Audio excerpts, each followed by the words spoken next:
Sobrang saya nitong si Melton matapos kinausap ng kanyang ina na isama ito sa pamamasyal. Kaya naman hindi siya nag-alinlangan na sumama dito. Pero sa huli, sa halip na magandang lugar ang kanyang nakikita, ay puro mga nagsilakihang mga punong kahoy ang naroroon. Mami, akala ko ba mamasyal tayo pero bakit ganun? Nasa isang gubat tayo napunta. Oo anak, dito kasi kami magkikita ng mga kasamaan ko. Pero huwag kang mag-alala dahil magiging masaya ito. Pero mami, ano yung dala mo? Ito ba? Mga pagkain natin to. Dahil matatagalan pa tayo dito. Mami, natatakot ako dito sa lugar. Tingnan mo, merong isang lumang bahay sa unahan. Oo anak, diyan tayo magpapalipas ng gabi. Ang sabi ng mga kaibigan ko, bukas pa sila pupunta dito. Kaya nga nagdala na ako ng mga pagkain natin at ilang mga kasuotan. Mami, hindi ka ba natatakot sa lugar na to? Anak, wala naman tayong dapat na katakutan. Pumasok na ang mag-ina sa loob ng isang lumang bahay. Pero sa loob nito ay maayos pa naman ang lahat. Marahil ay umalis lamang ang may-ari nito dahil sa hirap ng buhay. Dahil hapon na noon nakarating sila sa lumang bahay, ay nagluto na lamang itong si Cassandra ng kanilang magiging hapunan. Matapos kumain ng mga mag-ina, ay maagang natulog itong si Melton dahil napagod ito sa kanilang paglalakad. Ngunit ito na pala ang huling gabi na magkita sila ng kanyang ina. Noon pa man kasi may balak na itong si Cassandra na iabandona ang kanyang anak at ito na nga ang tamang oras para sa kanyang plano. Naging bunga itong si Melton sa pagibigan ni Cassandra sa kanyang nobyong si Glenn. Inakala niya noon na isang mayamang tao itong si Glenn pero mahirap pala kaysa sa daga. Kaya naman masakit ito para kay Cassandra. Sa gabi ding iyon ay mahimbing na natutulog itong si Melton. Walang kamangmuwang sa planong ginawa ng kanyang ina at ilang oras lamang ang nakalipas ay lumabas na sa bahay itong si Cassandra. Iniwan nito ang ilang mga pagkain para sa bata. 5 taong gulang pa lamang noon itong si Melton. Wala pa itong kalam-alam sa mga dapat gawin. Sa gabi ding iyon ay tuloy na ngang umalis itong si Cassandra na wala man lamang naramdamang pangamba para sa kanyang anak. Ang totoo, wala naman talagang makipagkita sa kanila. Hindi nga niya alam kung kanino ang bahay na yon na kanilang tinutuluyan. Ang malaga sa kanya ngayon ay may ligaw nito ang salot sa kanyang buhay. Kinabukasan ay mahimbing pa rin ang tulog nitong si Melton. Walang kalam-alam ang bata na nilayasan pala siya ng kanyang ina. Sumagang iyon ay may bumukas ng pinto. Isang matandang babae ang pumasok. Nagulat ito dahil may isang batang lalaki ang nakahiga sa kanyang higaang kawayan. Iho, sino ka? Bakit ka pumasok dito sa bahay ko na walang paalam? Dahil sa malakas na sigaw ng matanda, kaya naman ay pabalikwas itong si Melton. Nasaan ang mami ko? Mami? Nasaan ka na? Mami? Dahil sa sobrang takot nitong si Melton, kaya naman ay bigla na lamang itong umiyak sa harapan ng matanda. Anong mami? Wala kang kasama dito. Mag-isa ka lang iho. Nandito si mami kagabi, kasama ko. Mami! Biglang lumabas itong si Melton para hanapin ang kanyang ina ngunit hindi niya ito nakita. Pasensya na po kayo Lola kung nakatulog po ako sa bahay niyo. Alis na naman po ako dito. Hanapin ko si mami. Nako, teka lang iho. Delikado sa batang katulad mo ang maglalakad sa gitna ng kagubatan. Kung gusto mo, dumito ka na lang muna. Baka babalik rin ang mami mo dito. Huwag kang matakot sa akin, iho. Ako nga pala si Lola Miding mo. Tawagin mo na lang akong Lola Miding. Oh, marami palang pagkain at mga damit na iniwan sa'yo ng mami mo dito. Siguradong hindi ka magugutom niyan. Pumasok agad sa isipan ni Miding na marahil kusang iniwan ng ina ang bata sa kanyang bahay. Walang puso ang ganitong ina. Labis naman ang pag-iyak ng bata dahil pangako ng ina ay mamasyal lamang sila. Lola Miding, Baka napano na si Mami at kailangan niya ng tulong natin. Baka may masamang tao na kumuha sa kanya. Melton, malayo na ito sa kabihasnan at bihira na lamang ang mga taong naliligaw dito. Alam mo, huwag ka sanang magalit pero mukhang sinadyang iniwan ka ng mami mo dito. Alam ba ito ng daddy mo? Daddy? Wala pa akong daddy. Lagi ko tinatanong kay Mami pero nagalit siya. Gusto ko nang umuwi sa amin, baka nandun na si Mami. Iho, kumahal ka ng mami Cassandra mo. Babalik siya dito para kunin ka niya. Alam mo, kung wala ang daddy mo, paano kayo nabubuhay? Paano ang mga pagkain niyo? Kaya lagi siyang galit sa akin eh. Lalo na kapag wala siyang madukot na pagkain. Pero kahapon, ang saya ko dahil gusto ni Mami na mamasyal kami. Pero ito pala nangyari. Melton, ang lugar na ito ay malayo sa kabihasnan. 5 oras ang lalakarin mo at ungo sa bayan. At para sa akin na matandaan na, mabagal na akong maglakad iyo. At baka abutan tayo ng dilim sa gitna ng kagubatan. Alam mo, kung ayos na sa'yo, dumito ka na lang muna sa akin. Marami naman akong mga pananim dito sa gubat at hindi tayo magugutom. Sa lugar na ito, hindi mo kailangan ng pera. Presko ang hangin, tahimik na lugar, at marami tayong kaibigang mga hayop. Lola, paano po ba kayo napadpad sa lugar na to? Alam mo, Melton, noon talaga nakatira ako sa bayan. Marami akong negosyo ng asawa ko at lahat ng gusto ko ay nakukuha ko. Pero dumating sa isang pangyayari sa buhay noong may masamang nangyari sa asawa at 2 naming anak. Isang aksidente na hindi ko matanggap-tanggap. Ang sakit sa pangyayaring iyon iyo. Sa sulok na mansyon, kahit sa mga lugar, lagi ko silang naalala. Kaya nakapagdesisyon akong ibenta ang lahat ng ari-arian ko at inilagay ko ang pera ko sa bangko. Total naman, hindi ko naman ito magagamit. At least, tutubo pa ito. At pagkatapos noon, nagpakalalayo muna ako. Hanggang ngayon, 10 taon na nakalipas. Pero ngayon, masaya ako dahil merong isang batang matapang na sumugod dito sa kagubatan. Matapang ka, iho. Naalala ko tuloy ang katauhan mo sa mga anak ko. Dahil sa mga kwento ni Lola Miding, ay napalagay naman itong si Melton. Okay lang ba sa'yo, Lola, na dito mo na ako titira sa inyo? Naku, iho. Oo naman. Masaya nga ako dahil may makasama ako sa lugar na ito. Ano bang gusto mong lutuin ko para sa'yo, iho? Kahit ano pong pagkain, Lola. Kinakain ko naman po pero heto, marami pa namang dilata dito ang naiwan eh. Simula nung iniwan itong si Melton ng kanyang ina, ay nagpasalamat na rin ito dahil si Lola Miding ang nakasagip sa kanya. Lumipas ng 5 taon ay halos hindi na maalala ni Melton ang ina nitong si Cassandra. Masaya itong namumuhay sa kagubatan kasama ni Lola Miding.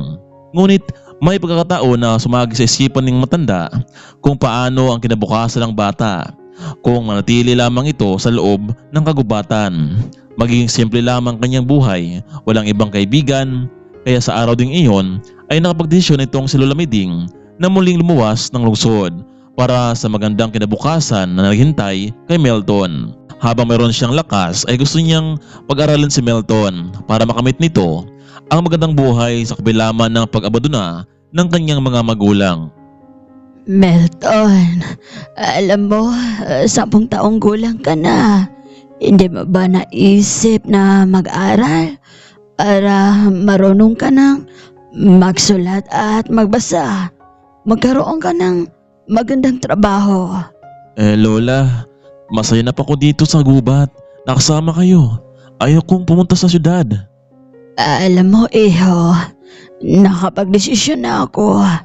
Babalik tayo sa bayan para muling tumira at mag-aaral ka doon. Magkaroon ka man lang ng mga bago mong kaibigan. Huwag kang mag-alala, iho, dahil lagi ako nakasuporta sa'yo. Kung ganun Lola, kapag umalis tayo, ibig sabihin nun, hindi na tayo babalik pa dito? Siyempre, babalik tayo dito. Alam mo ba, ang lugar na ito ay siyang pamana sa akin ng mga magulang ko. Pero noon, pinag-aral nila ako doon sa bayan hanggang sa nakapagtrabaho ako, nagkapamilya, nagtayo ng negosyo. Pero napunta lang ito sa wala. Pero ikaw, bata ka pa iho. Marami ka pang mga oportunidad na darating sa buhay mo. Lola, hindi ba ang sabi mo malayo ang bayan dito? Baka abutan tayo ng madilim sa daan kung maglalakad lang tayo. Milton, iho, hindi tayo maglalakad. Susubukan nating tawagan ang abogado ko na nagpadala dito ng helicopter. Pero sana gumana pa rin itong luma kong cellphone. Pero kung hindi talaga, iho, wala tayong ibang paraan kundi maglalakad lang tayo. Makailang beses na sinubukang buksan ni Lola Miding ang kanyang lumang phone pero talagang ayaw nitong gumana. Siya Milton, pagkatapos natin kumain, maglipik na tayo ng mga dapat nating baunin sa daan, ng mga pagkain at tubig. Tungkol naman sa mga damit natin, magdala lang tayo ng mga ilang piraso. Dahil pagdating natin doon sa kabihasnan, sa bayan, doon na tayo bumili ng mga bagong damit.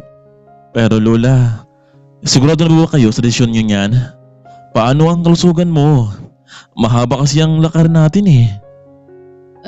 Milton, 60 years old pa naman ako eh. At malakas pa ako. Matapos nilang kumain at nagligpit ng mga gamit, ay nagsimula na silang maglakad. Mamamiss ni Lola Miding ang lugar na ito. Alam niya kasi na hindi na siya makabalik pa dito. Kaya habang naglakad sila ni Milton, ay kinausap niya ito. Milton, balang araw, kapag naging maayos na ang buhay mo, umusan ang alimutan na muling dumalaw dito, iho. Maraming mga masasayang alaala ang naiwan ng aking mga magulang sa lugar na ito. Oo naman po Lola. Babalik tayo dito kahit anong mangyari. Nagpatuloy sila sa paglalakad. Huminto sila sa tuwing nangalay ang mga paa nito hanggang sa sumapit ang takip silim. Mabuti na lamang meron silang naaninag ng mga ilaw. Malapit na sila sa kabihasnan. Lola, maggabi na po, pwede ba tayong dito muna tayo matulog? Mahirap kasi malakad kapag madilim na sa daan eh. Sige Milton, mabuti pa nga.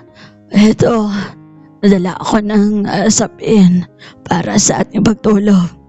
Asensya ka na, Milton, kung napagod ka na sa kakalakad natin. Nako Lola, wala po kasi yun. Ako nga dapat magpasalamat sa iyo. Paano na lang kung wala kayo, baka kung napalo na ako sa kagubatan. Matapos nilang kumain ng hapunan, ay nagpahinga na sila para makabawi sa buong maghapong paglalakad. Samantalang naging buhay single naman itong si Cassandra. Kasama nito ang mga barkada, tila nakalimutan na nito ang kanyang anak na iniwan sa isang gubat. Minsan, may pagkataon na nagkikita sila ni Glenn na hinahanap nito ang kanilang anak pero ang laging bukang bibig niya ay iniwan ito sa mayamang pamilya. Ang sama mo talaga Cassandra. Nagawa mo pang ipamigay anak natin? Bakit Glenn? Kung binigay ko sa'yo si Milton, kaya mo ba siyang buhayin? Wala ka rin tamang trabaho ah.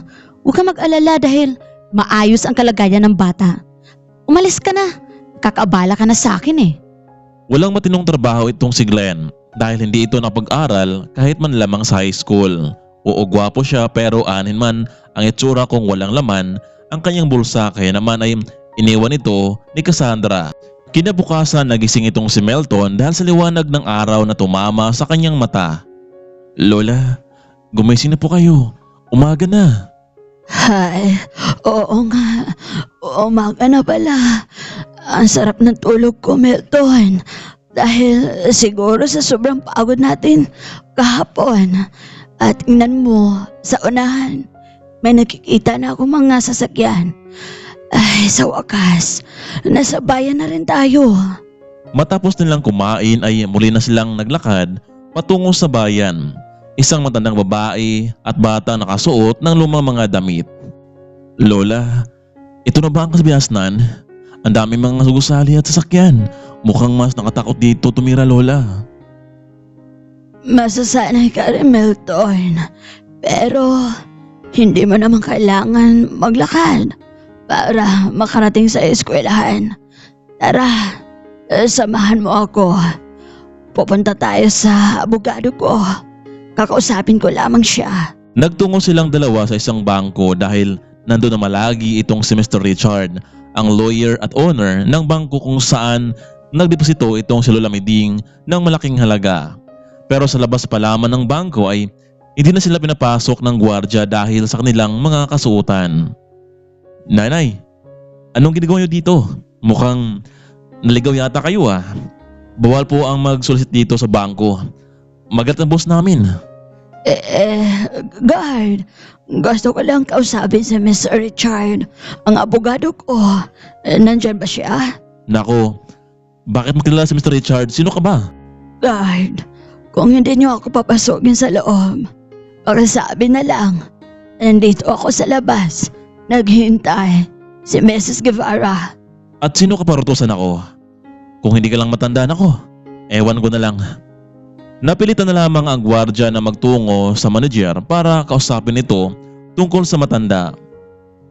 Miss Bernadette, may matandang babae at batang lalaki ang nasa labas. Hinahanap si Mr. Richard. At sino naman sila, Kuya Guard? Wala dito si Mr. Richard. Nasa meeting. Nakakaabala lang ang mga iyan. Pero Miss Bernadette, ayaw nilang umalis hanggat hindi nila nakausap itong si Mr. Richard. Sige, kung ganon. Ako na lang ang magpapaalis sa mga taong yon. Magandang araw, ma'am. Nandyan ba sa Mr. Richard? Gusto ko lang siyang makausap tungkol sa perang ina-invest ko sa bangko niyo. Ikaw, namatanda ka? Huwag kang ambisyoso ha. Yung itsura mo, meron kang perang tinatago sa bangkong ito? Umalis ka na, Manang. Bago ako tumawag ng mga pulis. Pero miss, totoo ang sinasabi ko. Ito, tingnan mo. Meron akong VIP. Black card dito. Lola, umalis na tayo dito. Ang saman ugali ng babaeng yan. Hindi siya mabagay sa trabaho na yan. Kayong dalawa ha. Umalis na kayo. Wala akong pakialam sa peke mong black card. Kung saan mo yan napulot. Umalis na kayo.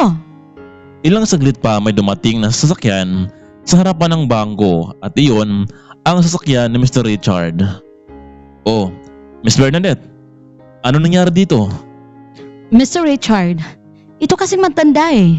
Kanina pa kayo hinahanap at gustong pumasok sa loob ng bangko. Teka lang, kung hindi ako nagkamali, ikaw si Mrs. Guevara? Mabuti naman, attorney. At natatandaan mo pa ako. 10 taon din tayong hindi nagkita. Ano ba nangyari sa'yo? Kukunin mo na ba ang shares mo at savings mo dito sa bangko? Bernadette, papasokin mo sa loob itong si Mrs. Guevara. Naku po, ma'am. Pasensya na kayo sa naging asal namin sa inyo. Hindi po namin sinasadya. Meron kasing ibang mga tao na kapag sinisita namin na bawal tumambay sa harapan ng bangko, sila pa ang nagagalit at binibato kami sa loob. Huwag mo akong hawakan. Kaya ko naman ang sarili ko na makapasok sa loob ng bangko. Magpapasalamat ka dahil mabait ang amo mo. Dahil kung ako lang, hindi ako magdadalawang isip na ipatanggal kita. Miss Guevara, magkano ba ang gusto mong kunin pera? Mr. Richard, maliit lang naman. Kahit 5 million, panimula namin dito sa lungsod. Sige Mrs. Guevara, walang problema. Ngayon mismo ibibigay ko sa iyo ang pera mo. Hindi talaga ako nagkakamali na ikaw ang pinagkakatiwalaan ko, Mr. Richard. Mrs. Guevara, halos 10 taon kang nawala.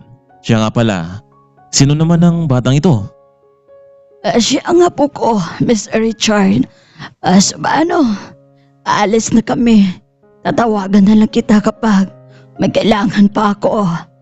Matapos nakuha ni Lola Miding, ang pera ay bumili ito ng bahay at lupa, sasakyan na magamit nila sa araw-araw, lalo na sa pag-aaral nitong si Melton. Taon ang lumipas ay nasa high school na itong si Melton.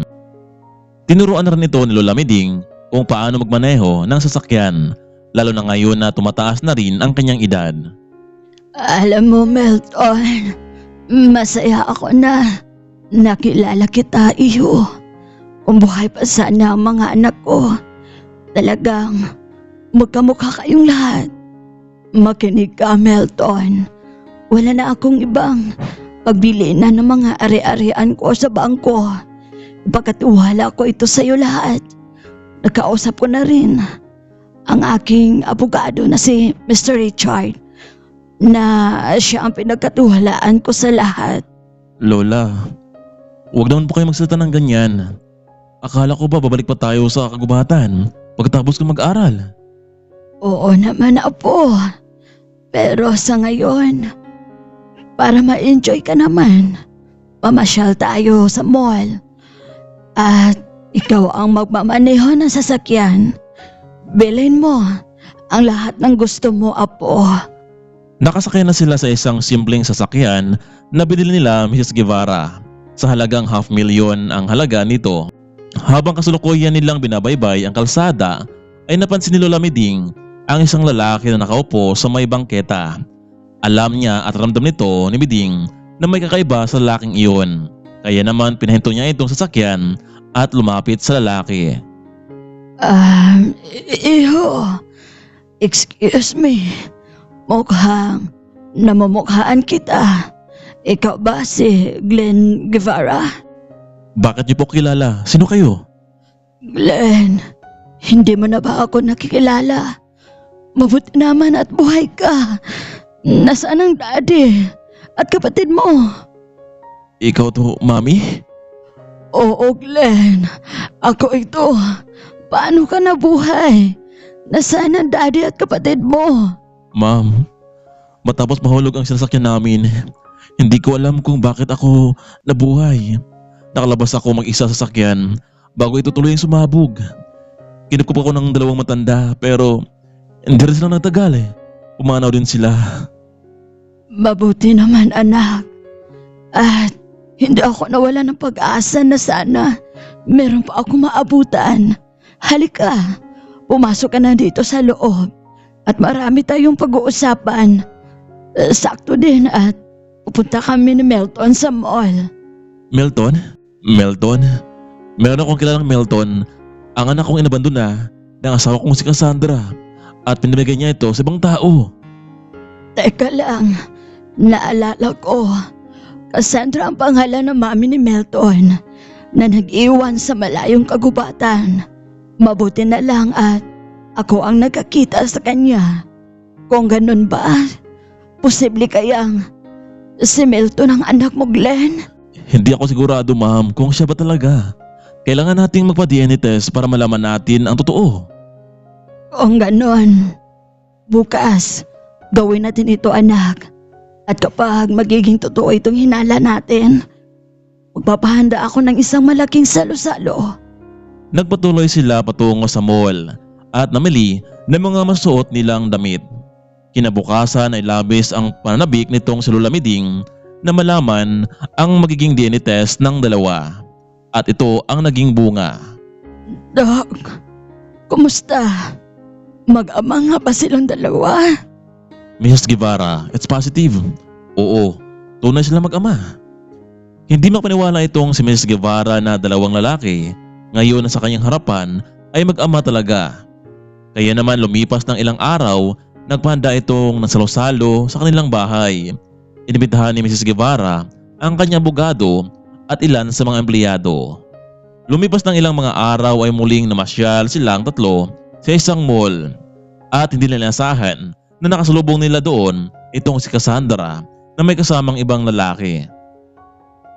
Hi, Glenn. Kumusta ka na? Ito nga pala si Sam, ang boyfriend ko. Sam, siya nga pala si Glenn, ang dati kong ex. So, sino sila? Sila na ba ang pamilya mo ngayon? Wala ka na bang ibang mapili at pumatol ka sa isang matanda? Bigla siyang sinampal ni Mrs. Guevara. Aray! At sino ka para sampalin ako? Itong unang sampal, para yan sa pag-iwan ng anak kong si Glenn. At itong ikalawang sampal naman, para sa pag-abandona mo kay Melton sa gitna ng kagubatan. So ang ibig bang sabihin nito? Ikaw ang may-ari ng kubo sa gitna ng kagubatan? Kung ganun, magkasama kayong lahat? Ama na walang pinag-aralan? Apong walang pinag-aralan? At matandang ugod-ugod na? Hindi kita mapatawad, Cassandra. Ang sabi mo sa akin, pinampun mo si Melton. Yun pala. Iniwan mo lang sa kagubatan. Wala kang awa. Wala kang konsensya. Matapos nilang mag-usap ay iniwan na sila ng pamilyang Guevara. Totoo bang sabi ng lalaking yun na meron kayong anak? Ha, Cassandra? Paano na lang kung magkaroon tayo ng anak at maghirap tayo? Baka ganun din ang gagawin mo sa amin dalawa. No, Sam. Nagkakamali ka sa niisip mo. Mahal kita.